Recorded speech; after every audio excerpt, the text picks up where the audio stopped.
Dhaka pain paralysis physiotherapy হসপিটালের পক্ষ থেকে সবাইকে আমার আন্তরিক অভিনন্দন। আমি ডাক্তার বিধানচন্দ্র ব্যাপারী, বাত ব্যথা প্যারালাইসিস বিশেষজ্ঞ। আজকে যে বিষয়টা নিয়ে আলোচনা করব সেটা হচ্ছে কোমরে ব্যথা।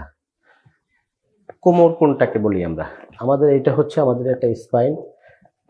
আমাদের এগুলোর জন্য আলাদা আলাদা মেডিকেলের ভাষায় আলাদা আলাদা রিজন ভাগ করা আছে। ঘাড়ের যে অংশটা, এই যে অংশটা এটা হচ্ছে সার্ভাইকাল বলে। এই মাঝখানে সার্ভাইকালের পর থেকে 12টা ভার্টিব্রা থাকে, সেটা হচ্ছে থোরাসিক। এরপরে পরের যে 5টা ভার্টিব্রা থাকে লাম্বার, এটাকেই আমরা কোমর বলি। এই কোমরে এই লাম্বারে অনেক ধরনের ডিজিজের কারণে, অনেকগুলো কারণে কোমরে ব্যথা হতে পারে। যেমন এখানে লিগামেন্ট থাকে, লিগামেন্ট ইনজুরি হলে হতে পারে, লিগামেন্ট উইকনেসের কারণে হতে পারে, মাসেলস স্পাজমের কারণে হতে পারে, মাসেলস উইকনেসের কারণে হতে পারে, ব্যাক পোশ্চারের কারণে হতে পারে। আর একটা সমস্যা যেটা কমন যেটা হয় আপনার অ্যানকাইলোসিং স্পন্ডোলাইটিস হতে পারে, স্পন্ডোলাইলোসিস হতে পারে।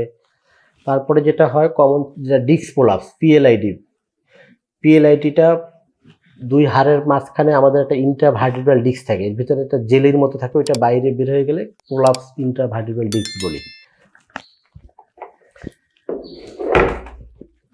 আমাদের এই যে দুইটা ভার্টিব্রার মাঝখানে যে একটা জেলের মতো আছে, এই জেলটা যদি বাইরে বের হয়ে যায় সেটাকে আমরা ডিস্ক প্রোলাপস বলি।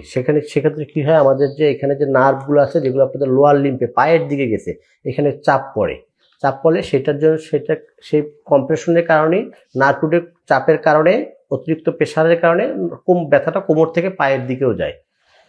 সেই ক্ষেত্রে আপনাকে সর্বাধুনিক চিকিৎসা হচ্ছে ফিজিওথেরাপি। অপারেশনবিহীন আমাদের কাছে যে চিকিৎসাগুলো হচ্ছে সেটা হচ্ছে রিহ্যাব চিকিৎসার মাধ্যমে আপনাকে পুরোপুরি সুস্থ হয়ে উঠবেন বিনা অপারেশনবিহীন। আমাদের চিকিৎসার মেনুটা হচ্ছে exercise, physiotherapy, rehabilitation treatment, lifestyle modify করা।